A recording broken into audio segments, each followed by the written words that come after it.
As we just mentioned, we're in the middle of warm weather, but the Community Partnership of the Ozarks is preparing for winter. It says volunteers are critically needed for its crisis cold weather shelter sites. When the temps take a dive, CPO offers shelter to those in need, but it needs help to continue offering those services. We're told CPO needs at least 30 volunteers every night to keep the 13 shelters open.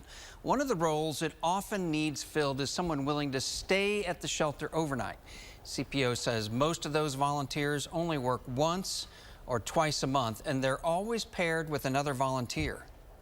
If folks don't want to spend an overnight at a shelter, there's plenty of opportunity around hospitality, pet transportation, cleaning, helping check people in, checking people out in the morning. So there are shifts at all different types of hours, early evening, early morning, not just overnight shifts. And so folks can get connected to volunteering in a lot of different ways.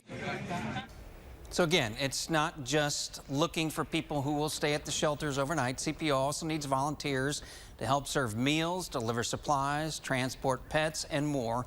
If you're interested, we have a link to CPO's volunteer info under this story on ky3.com. We're back with the final weather check.